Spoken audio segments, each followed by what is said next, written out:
aqui quando você quiser, Felipe. Vamos orar, irmãos. Bom dia. Pai bendito, Pai querido, Deus misericordioso, Deus bondoso, Deus criador de todas as coisas. Graças te damos por mais esse dia de vida, graças te damos pelo privilégio que temos a cada dia de firmarmos a nossa fé em Ti. Nos ajude nesse dia, que possamos estar seguindo os Teus passos, que possamos estar honrando o Teu nome, que possamos estar tendo humildade e sabedoria para aceitar a Tua vontade em nossas vidas. Nos ajude a cada dia a sermos melhores adoradores.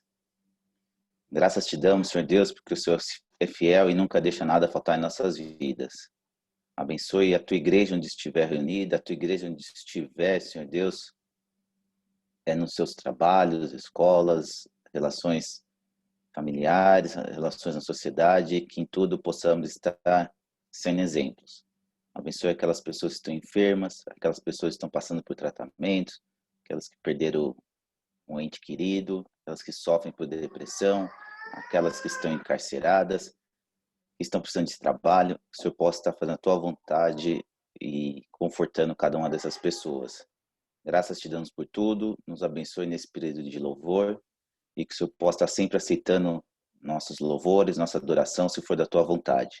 É isso que eu lhe peço e agradeço, no nome precioso do seu Filho Jesus Cristo. Amém. Deixa eu compartilhar a tela.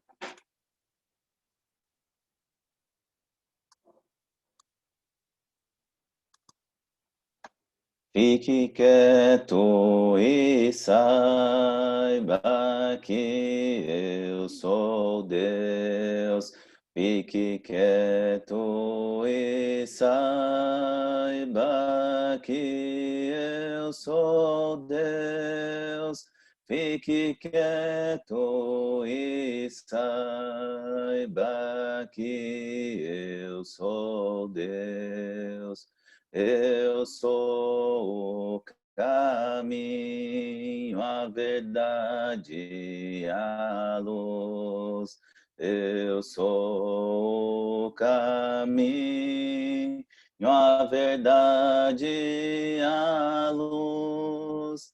Eu sou o caminho, a verdade e a luz. Em ti, Senhor, seguro estou. Em ti, Senhor, seguro estou. Em ti, Senhor, seguro estou. Fique quieto e saiba que eu sou Deus. Fique quieto e saiba que eu sou Deus. Fique quieto e saiba que eu sou Deus. Amém.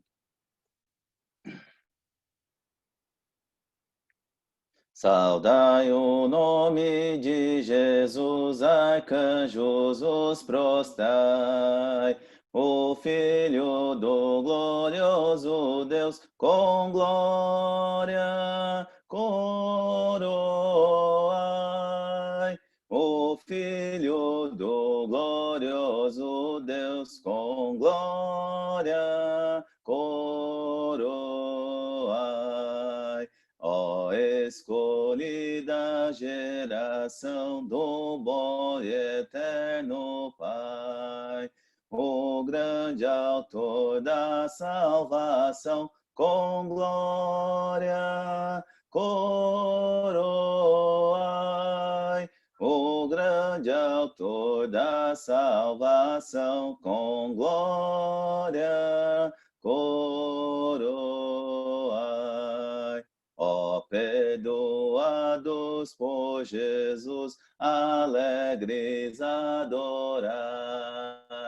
o Deus de paz, o Deus de luz, com glória coroai. O Deus de paz, o Deus de luz, com glória coroai. Ó raças, tribos e nações, ao Rei divino honrai, a quem quebrou os esgrilhões, com glória coroai, a quem quebrou os esgrilhões, com glória coroai. Amém.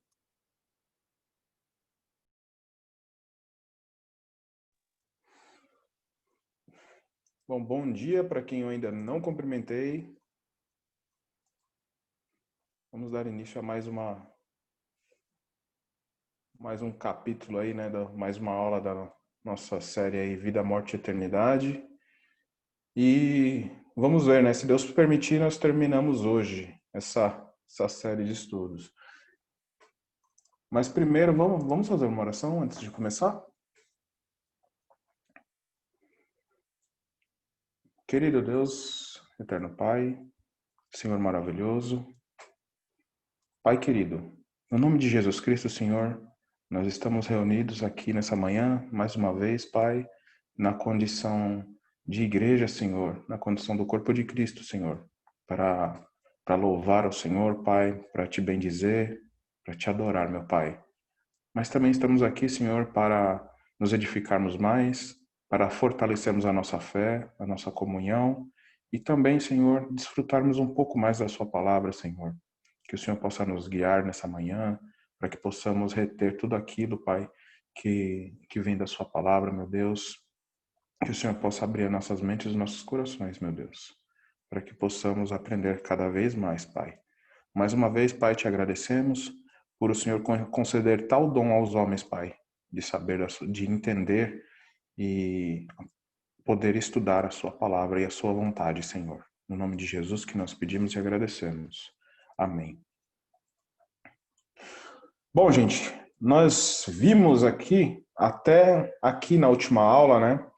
Nós vimos até o juízo final. Aqui é onde Jesus Cristo ia fazer separação dos bodes, né, e ovelhas. E aqui ele definiu o destino eterno de todas as coisas. Aqui foi decidido o destino eterno, que nós vimos tanto dos bons, os que estão em Cristo, né, justificados por Cristo, não bons por si próprios, sempre gosto de deixar claro esse ponto, e também os maus. E também o mundo também teve o seu destino definido justamente neste ponto aqui. Então, a partir daqui só sobrou o que a gente não falou. Falou, mas não falou, né? Muito mais abrangente, que é os destinos eternos. Jesus Cristo fez a divisão. Esse mundo aqui já não existirá mais. E então aí só sobram 2 lugares aonde o ser humano pode passar a sua eternidade. Só lembrando, mencionando, na verdade, gente, nós vamos passar bem por cima, vamos dizer assim, não vamos entrar em muitos detalhes que eu acredito que até foge um pouco do propósito do nosso devocional. Tem muitos, quando a gente fala de céu, tem alguns estudos a respeito de primeiro, algumas considerações a respeito de primeiro, segundo, terceiro céu. Quando o apóstolo Paulo ele foi arrebatado, ele disse que foi arrebatado ao terceiro céu. A gente entra um pouquinho nessa explicação. Tem alguns detalhes simbólicos também da Cidade Santa, que tem algumas representações, de acordo com o estudo que eu tenho. Então, nós não vamos entrar muito em todos esses detalhes, vamos abordar apenas algumas partes em si, a respeito do inferno e do céu. Então vamos começar aqui, ó, para onde os vão.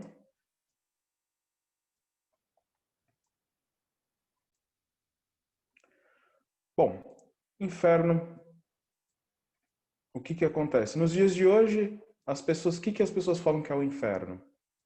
Inclusive eu tive um desprazer, vamos dizer assim, nessa semana passada, com um conhecido aí via rede social, de fazer postar um meme em deboche do cristianismo, que é o que acontece bastante. E nos comentários, uma das discussões, o meme em si dizia o seguinte, que Deus ama você, alguma coisa assim, mas se você fizer alguma coisa de errado, ele vai te jogar aqui, no inferno. Então, as pessoas, no geral, a sociedade, eles usam o inferno como uma contradição ao amor de Deus. Eles querem jogar contra o próprio Deus o inferno. Porque, olha, se você for o que eu quero, se você for do jeito que eu quero, eu não te coloco aqui. Mas se você pisar errado do que eu quero, eu vou te mandar para aqui para dentro. Então, essa é uma verdade que a sociedade tenta colocar. Na verdade, ela é uma mentira que a sociedade usa como verdade, vamos dizer assim. Mas uma verdade fundamental é que ninguém ama o ser humano tanto quanto Jesus Cristo.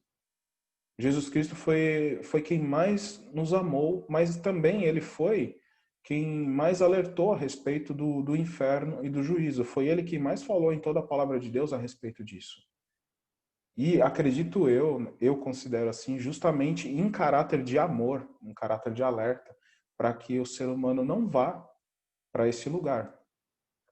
E ele fez isso de diversas maneiras. Ele falou explicitamente, ele pregou a respeito disso publicamente, até mesmo no Sermão do Monte, Jesus Cristo falou de inferno, ele deu vários avisos, ele falou através de parábolas, ele advertiu sobre esse julgamento e a realidade do inferno por diversas vezes.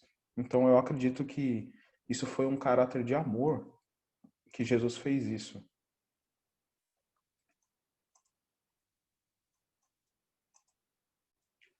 Então, o inferno é uma das mais terríveis realidades do mundo além. Se não, eu acredito, a mais terrível.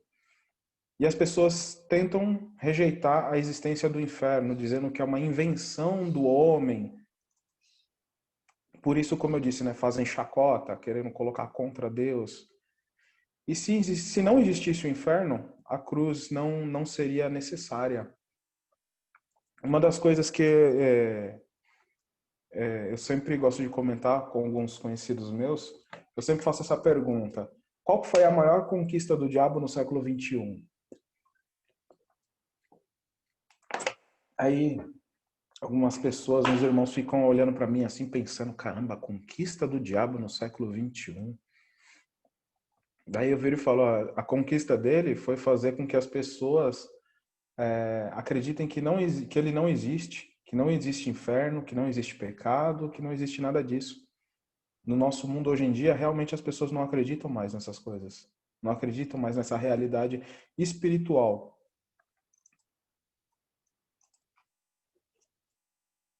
O nome usado por Jesus para descrever o inferno é Geena, no original. Não aprofundando muito, mas só explicando brevemente, a nossa Bíblia, tudo que tangia ao outro mundo, da parte do Tártaro, da parte do Hades e da parte do Lago de Fogo, nós vemos que tem várias divisões, várias colocações aí com relação ao mundo além. Só que nas nossas traduções, todas elas, a maioria é colocada como inferno. Mas nas traduções originais, nós vemos que tem outra colocação. O Geena, nós já vamos ver o porquê que Jesus colocou como Geena. Mas eu vou pedir para Algum irmão lê para mim? Tiver fácil aqui. Deixa eu ver. Alexandre, tá fácil? Sim, posso ler, uma... Obrigado. Posso ler na tela mesmo? Por favor. Tá. E se a sua mão leva você a tropeçar, corte-a, pois é melhor você entrar aleijado na vida do que tendo as duas mãos ir para o inferno, para o fogo que nunca se apaga, onde não lhes morre o verme, nem o fogo se apaga. E se o seu pé leva você a tropeçar, corte-o, pois é melhor você entrar na vida aleijado do que, tendo os dois pés, ser lançado no inferno, onde não lhes morre o verme, nem o fogo se apaga. E se um dos seus olhos levam você a tropeçar, arranque-o, pois é melhor você entrar no reino de Deus com um olho só, do que, tendo os dois, ser lançado no inferno, onde não lhes morre o verme, nem o fogo se apaga. Isso, obrigado. A palavra que a gente vê aqui que é usada como inferno, no original é Geena. O Geena ele representava a descrição de um vale ao sudoeste de Jerusalém, que no passado, em tempos aí de grande apostasias do reino de Judá, em Israel, foi utilizado para os reis apóstatas oferecerem os seus filhos em sacrifício a um falso deus Moloque. Durante uma reforma religiosa, o rei Josias ele destruiu esse vale que era usado para os sacrifícios ao deus Moloque. Ele colocou um fim naquela prática. E na época do profeta Jeremias, o Geena, que também é chamado por algumas vezes na Bíblia de Vale dos Filhos de Inom, começou a simbolizar um local de juízo divino. Se você quiser conferir depois, você pode dar uma olhadinha lá em Jeremias 7:32. O capítulo 19 também, versos 6 e 7, ele fala. E o que acontece? Esse simbolismo, ele atravessou todo o Velho Testamento e chegou também no Novo Testamento. Ele era colocado, usado como símbolo de juízo. E nos dias de Jesus, ele servia como um depósito de lixo e também recebia cadáveres de criminosos, de pessoas desprezíveis, pessoas indigentes, coisas do gênero. Então, o fogo e o enxofre, eles queimavam constantemente nesse grande depósito, vamos dizer assim, a céu aberto, para incinerar o que tinha ali. E o vale e os constantes corpos que eram jogados naquele lugar também. Por isso que Jesus ele comparou o Geena ao inferno final, dando ênfase ao fogo que nunca termina e o verme que nunca morre.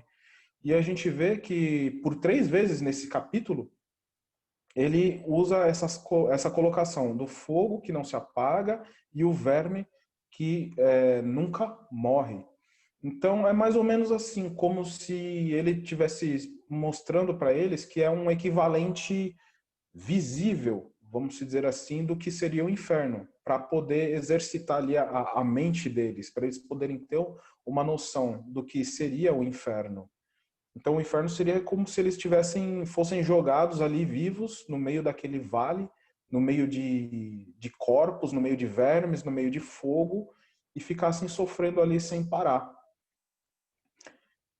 Então é o mais próximo que Jesus tinha aí para poder fazer um bom simbolismo aí e demonstrar para eles o que seria o inferno.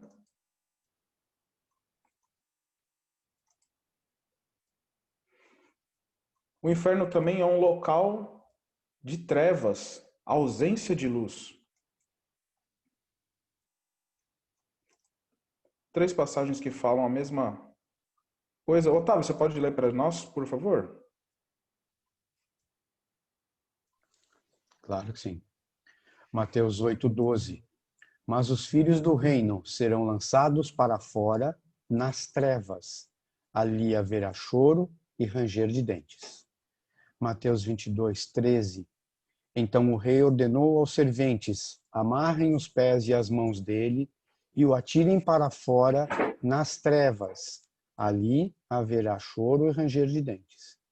Em Mateus 25:30, quanto ao servo inútil, lancem-no para fora, nas trevas. Ali haverá choro e ranger de dentes. Isso, obrigado. Então, trevas, nós vemos até por definição do dicionário que são ausência de luz. Então, no caso aqui, é um lugar com ausência de Deus, ausência da essência de Deus. Para nós, para eles também, né? No caso, para nós não, Deus nos livre. Mas o que acontece? A maioria das pessoas hoje fala que não acredita porque elas desfrutam de tudo que Deus oferece. No inferno não vai ter nada, absolutamente nada da essência, da presença de Deus, da luz de Deus. Aqui é muito fácil dizer que Deus não existe, porque aqui as pessoas desfrutam desse corpo, do sopro de vida que foi dado por Deus, de todas as coisas que tem ao nosso redor que foi Deus que ofereceu, o ar que nós respiramos, o sol, a lua, tudo, tudo. Então, mas quando chegar nesse estado aqui, no inferno, o ser humano ele vai desfrutar ele vai provar da falta de toda e qualquer coisa que venha da parte de Deus.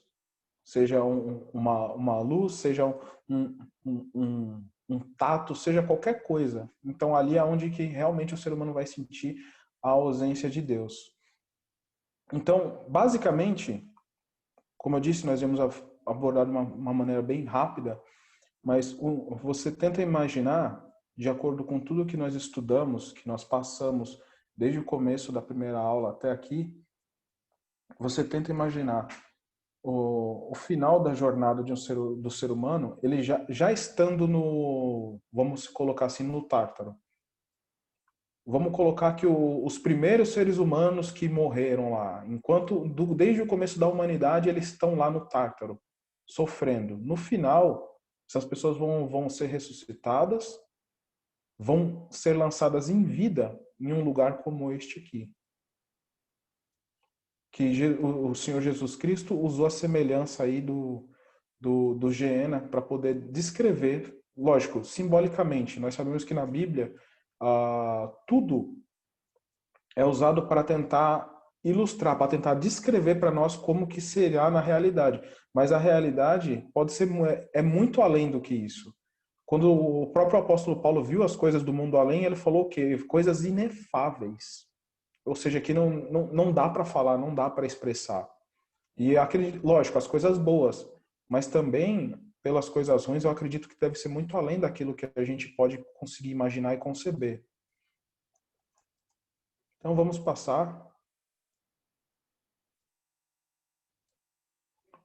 Vamos falar um pouquinho agora do nosso destino eterno, como diria, perdão até pelo trocadilho, né? Como diria um amigo meu, vamos falar de coisa boa, vamos falar de TechPix, né? Mas agora vamos falar de coisa que é boa pra gente. Então, o céu, a primeira coisa que eu gosto de falar, de pensar sobre o céu é o quê? Eu gosto sempre de abordar esse panorama geral, quando não, ou quando a gente tem tempo para falar, das visões de todas as religiões e da humanidade em si. Mas a maioria, como se dizendo aí, católicos não praticantes, a maioria da população ela tem uma ideia totalmente distorcida do que é a eternidade junto de Deus e de Cristo. A maioria figura que as pessoas mortas elas vão para o céu morar lá. E o céu, quando eles falam céu, eles olham para o céu assim, né, o céu azul, e eles acreditam que de alguma maneira o ser humano vai morar lá. Eles não têm a menor ideia do que é o céu que realmente a Bíblia coloca para nós. E dependendo da conduta, ou às vezes, muitas vezes até não. Às vezes essas pessoas elas acreditam que Deus no final ele perdoa todo mundo. Todo mundo vai para o céu no final.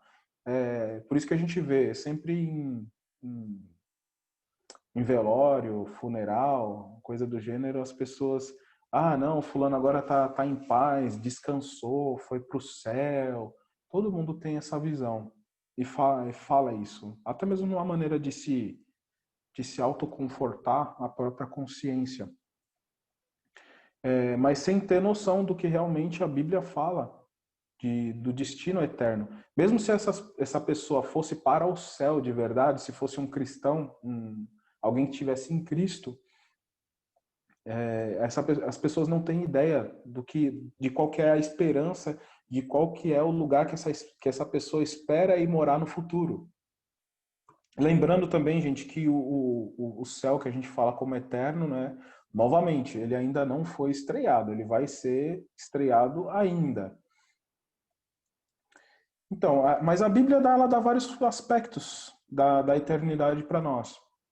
Muitos em caráter simbólico, como eu disse, que a gente não vai entrar hoje, ilustrativo, mas ela nos dá uma boa direção aí do que a gente vai poder ver aí pela frente.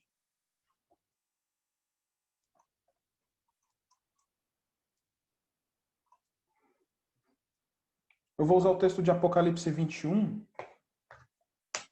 alguns versículos, para a gente tentar ilustrar e tentar refletir um pouco mais nessa realidade iminente aí que nos aguarda. Depois que esse mundo passar pelo juízo, pelo refinamento, pela chama, Deus vai criar então esse novo mundo, com um novo céu e uma nova terra, uma nova realidade totalmente diferente daquilo que a gente conhece hoje. Tudo vai ser restaurado, tudo vai ser diferente. O ser humano incorruptível, como a gente pôde estudar aqui, dentro de um novo corpo, um corpo glorificado, concedido por Deus, para habitar em um mundo novo, sem corrupção, onde o próprio Deus vai poder habitar no meio do ser humano. E o próprio Deus vai poder habitar no meio do ser humano por quê? Porque não vai existir mancha. Não tem pecado mais no céu. Essa é uma das maiores maravilhas também para nossa esperança. E no verso 1 aqui, o João ele está baseando as suas palavras no profeta Isaías, capítulo 65, verso 17, no 66, 22. Eu não vou ler para a gente poupar um pouquinho de tempo, mas o profeta Isaías descreveu exatamente essa esperança de um novo céu, de uma nova terra, uma promessa de Deus de um novo céu e uma nova terra. Então é algo também que os próprios judeus eles já esperavam. Um Messias que pudesse reinar junto ao povo de Deus.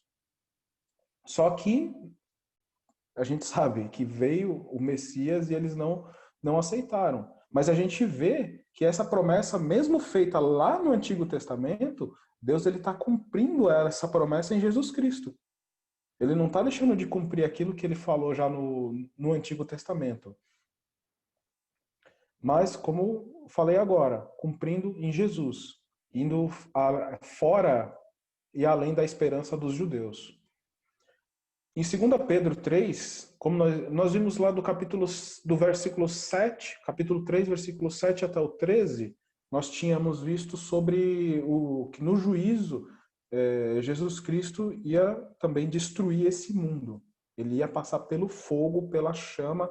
Tudo isso daqui estava reservado para um destino final, para ser queimado.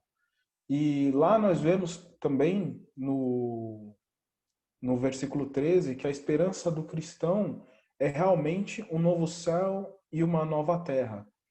Um versículo que eu gosto de ler bastante, deixa eu até pegar minha Bíblia que eu deixei aqui atrás, peraí.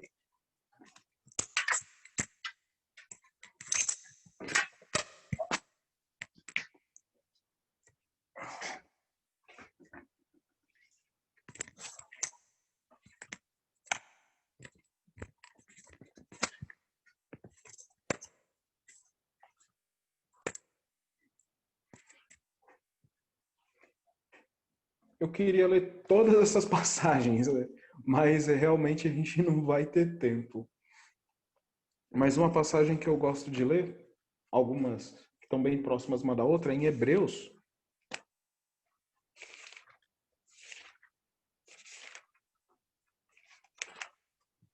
Deixa eu abrir aqui.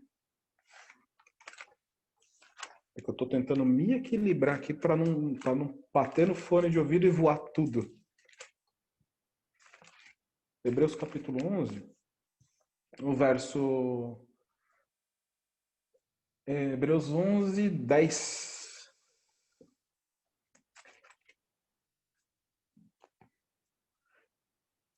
Aqui ele está falando, lógico, da fé e dos patriarcas. Falando principalmente de Abraão, Isaac e Jacó, enfim.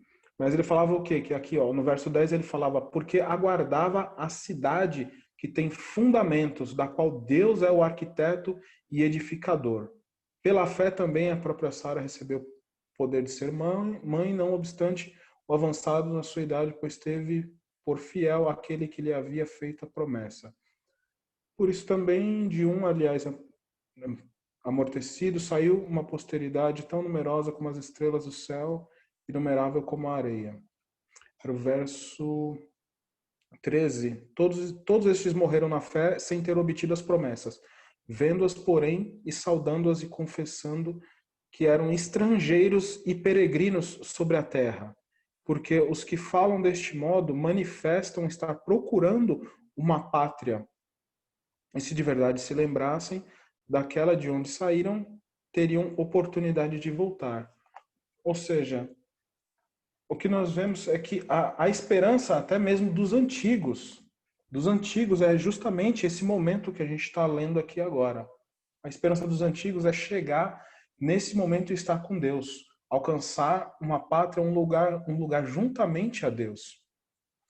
Em Hebreus mesmo, tem mais 2 versículos, mas eu não vou ler agora. Se você quiser anotar também, no 12, do 22 ao 24, e o 13, verso 14, também falam do mesmo assunto. Mas o ponto aqui é que o cristão ele sabe da brevidade não apenas dessa vida, mas também deste mundo, que é passageiro, e a esperança do cristão ela é firmada nessa promessa de um novo céu, de uma nova terra, de algo que vai além de tudo isso daqui. No verso 2, ele fala que o apóstolo João fala, vi também a cidade santa, a nova Jerusalém, que descia do céu da parte de Deus, preparada como uma noiva, enfeitada para o seu noivo. Deste novo céu, o apóstolo João ele visualizou uma nova cidade, um local de habitação, ou seja, às vezes a gente fala novo céu e nova terra, daí o cristão já pensa que a morada dele já é novo céu e nova terra. Dentro dessa nova terra tem uma cidade santa, um local novo de habitação criado pelo próprio Deus para os seus servos. De maneira perfeita, todos vão estar unidos com ele de uma vez por todas. E também aqui a gente já vê que aquela velha colocação de morar no céu também não cabe muito bem, porque a gente vai morar numa cidade onde o próprio Deus é o construtor. E como a gente vê, aonde o próprio Jesus falou que se não tivesse lugar, ele iria construir lugar para nós. Morada.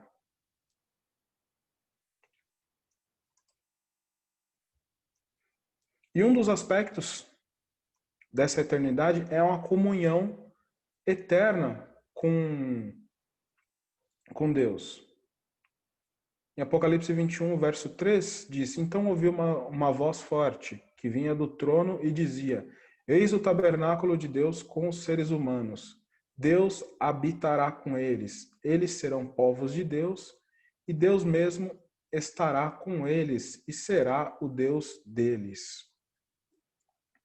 Então, é exatamente nisso que consiste aqui a felicidade dos santos, em alcançar a sua promessa. A esperança dos santos é estar numa nova terra, um novo céu, mas aonde a presença de Deus e de Jesus, ela vai ser interminável. Nada vai poder mais separar o cristão de Deus e de Jesus Cristo.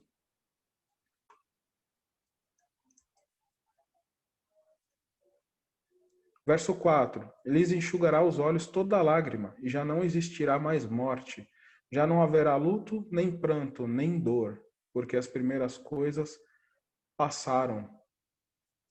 Nesse verso aqui, o que eu gosto de pensar é que o consolo de Deus ele é tão profundo que ele supera toda dor, toda e qualquer dor que a gente já possa ter passado aqui nessa terra. Todas essas aflições, nada do que afligiu a gente aqui vai existir mais. Dessas coisas que assolam a nossa carne, nos assolam nesse mundo, as preocupações, nada disso vai existir mais. Então, o consolo de Deus é tão profundo, acho que é essa conotação que a palavra deixa pra gente, que tudo isso vai parecer nada. Tudo isso vai ser, sabe, uma memória bem distante pra gente, porque estar em Deus, estar junto com Deus, a gente vai ver que é algo tão confortante que a gente vai olhar e falar assim, olha, se precisasse ter passado tudo de novo, a gente passava.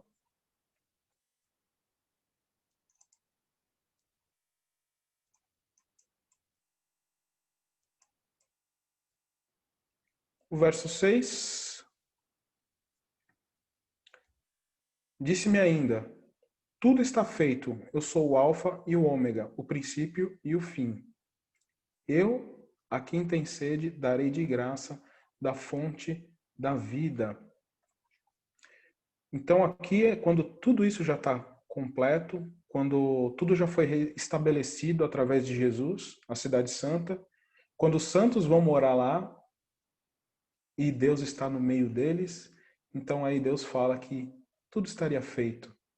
E ele a quem tem sede, ele daria de graça da fonte da água da vida. Irmãos, sabe aquela...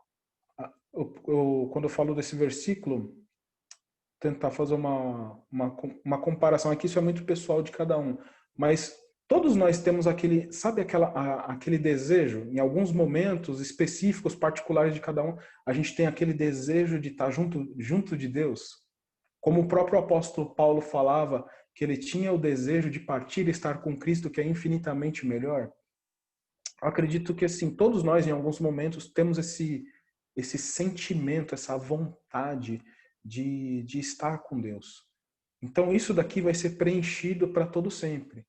Eu tenho isso em vários momentos, em vários dias, mas em especial quando eu estou em contato com a natureza, em um momento de descanso que eu estou contemplando a natureza, eu gosto muito de pensar e meditar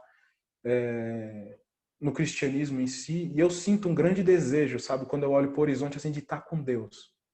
De sair desse lugar aqui e ir para o meu, vamos dizer assim, finalmente estar com Ele. Então, esse versículo aqui, ele representa justamente isso. Essa sede que nós como cristãos temos uma sede. O ser humano, sem Cristo, ele tem um vazio. Esse vazio também, ele seria preenchido eternamente. E a nossa vontade de Deus também será preenchida eternamente, junto com Ele. E é isso que Ele mesmo está afirmando aqui. Ele mesmo está afirmando que vai dar de graça da fonte da água da vida. E o vencedor, ele herdará todas as coisas, e ele será o Deus dele, e ele será seu filho, será meu filho, né? Eu vou ler mais uma passagem aqui, Otávio me perdoa, que eu sei que eu já passei bastante hoje. Eu estou tentando ir rápido, estou até meio desconcertado que eu estou tentando chegar rápido.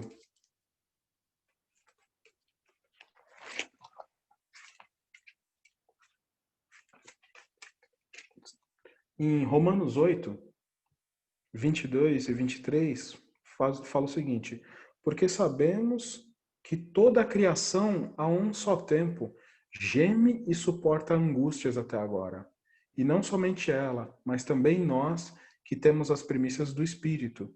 Igualmente gememos no nosso íntimo, aguardando a adoção de filhos, a redenção do nosso corpo. Nós aguardamos essa adoção, ser tidos por filhos, finalmente. E o vencedor, como o próprio Deus fala aqui, ele vai herdar todas essas coisas, da qual nós vimos no capítulo 21 até agora, uma cidade santa, um reino santo, um corpo imaculado, um corpo onde o pecado não pode alcançar, e através dele nós vamos poder contemplar a presença de Deus e de Jesus Cristo 24 horas por dia. Aí nós vamos sair do que a gente chama de Cronos, né? Que é a medida temporal que a gente tem para esse mundo, e vamos entrar no Kairos, que é a medida temporal de Deus, que é atemporal, e desfrutar da presença dele por toda a eternidade. E ser chamado, por último, herdar todas essas coisas e ser tido como um filho de Deus nesse lugar. Então essa eu considero assim que é uma ilustração mais do que perfeita do que pode esperar a gente. Claro, muita coisa é figurativa para dar um sentido. Como eu disse, tem vários aspectos. Se você ler mais para baixo o resto do capítulo 21, você vai ver descrições físicas de algumas pedras preciosas ou coisas do gênero. Mas o nosso ponto do nosso estudo é justamente esse daqui. O que é eternidade? O que é céu eterno com Deus? Então, para concluir esse estudo, eu coloquei algumas palavras pessoais minhas aqui, uma colocação minha para vocês.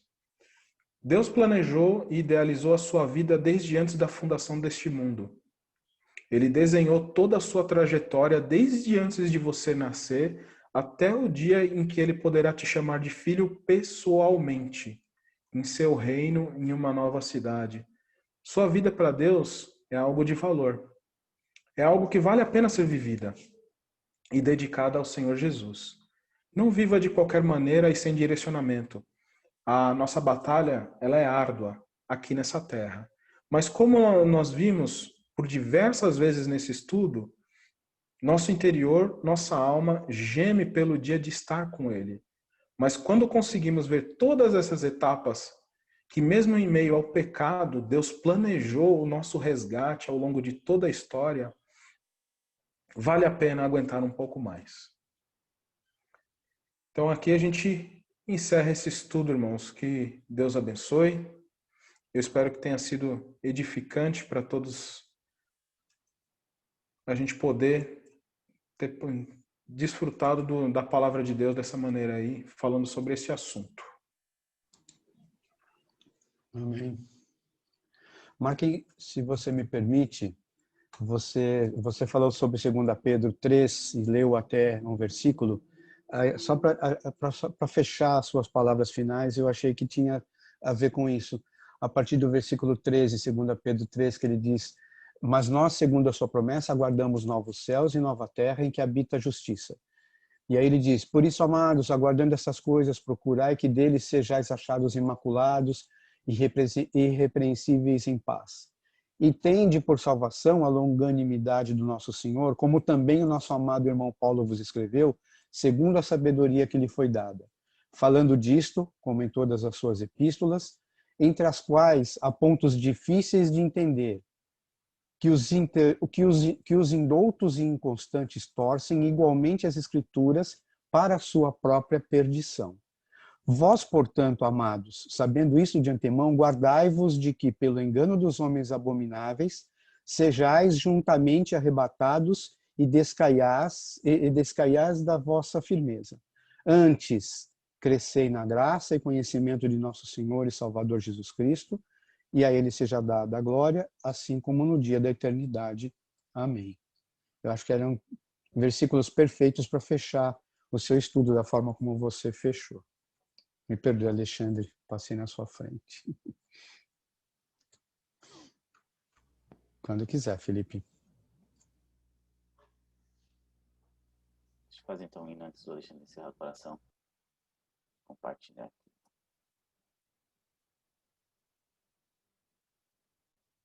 O sino narra um pouco sobre os milagres de Jesus, mas eu até escolhi ele porque eu cheguei do trabalho e os meninos estavam cantando aqui.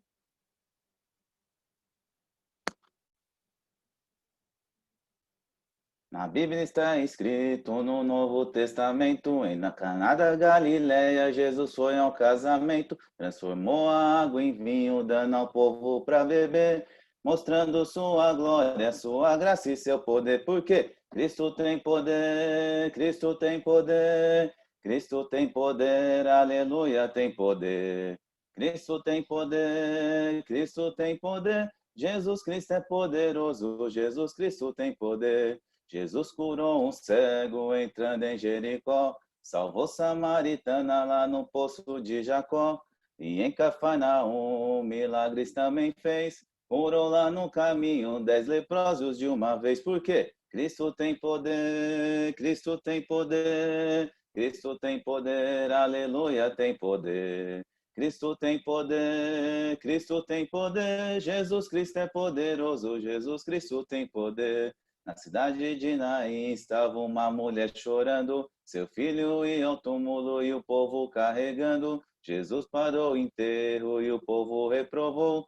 Jesus chamou o morto e o morto levantou, porque Cristo tem poder, Cristo tem poder, Cristo tem poder, aleluia, tem poder.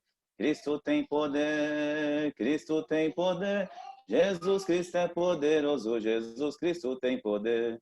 Jesus fez maravilha, está fazendo e vai fazer. Não fez na sua vida só porque você não crê. Ele salva o pecador da alegria, gozo e paz. Cura toda enfermidade, expulsa Satanás, porque Cristo tem poder, Cristo tem poder. Cristo tem poder, aleluia, tem poder. Cristo tem poder, Cristo tem poder. Jesus Cristo é poderoso, Jesus Cristo tem poder. Amém.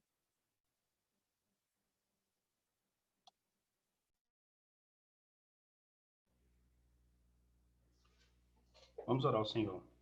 Pai, nós chegamos à Tua presença nessa manhã com muita alegria, Pai, porque temos irmãos preparados para nos trazer um estudo maravilhoso. Pai, que o Senhor possa abençoar o irmão Marley, que ele possa sempre ser dedicado à Tua palavra, Pai.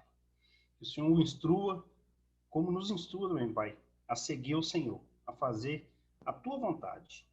Que a nossa vida seja uma vida de servidão ao Senhor. Pai, que nós possamos todos nos encontrar com o Senhor, nessa cidade maravilhosa que eu creio que o Senhor está preparando para todos nós. Pai, muito obrigado pela oportunidade de termos estudos como esse, muito obrigado pela oportunidade de termos irmãos maravilhosos participando desse devocional. Como tem sido bom, Pai. Esse aprendizado é muito bom, é muito gostoso.